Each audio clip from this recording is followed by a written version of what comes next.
Isa ka ba sa nagre-reels na katulad ko at alam mo at pakiramdam mo na lagi ka na lang, alam mo yon yung tipong feeling mo ay may nagmamasid sa'yo. But anyway, magpasalamat ka sa mga taong itsusera. Yung mga tipo na nakikimarte sa buhay mo, isa rin po silang dagdag viewers. Opo, mga Lodi Waps.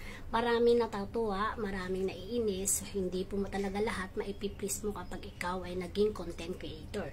So, isa lang po mapapayo ko sa inyo, gawin mo lang ang nararapat at patuloy mo lang ang nasimulan mo. Oo, marami tayong pagdadaanan katulad ko. Isa rin po ako content creator na alam mo sumusuko na pero kailangan pa rin natin lumaban. O ang aking account, ang yun, medyo alam mo na may policy issue pero sige lang, continue pa rin tayo sa ating nais gawin sa ating buhay. So maging consistent lang po tayo makipag-engage, ganon, suporta sa mga bawat isang content creator, small man po ito or big content creator, nandoon pa rin po ang pagiging humble natin sa isa't isa at maging pag-suporta. Opo.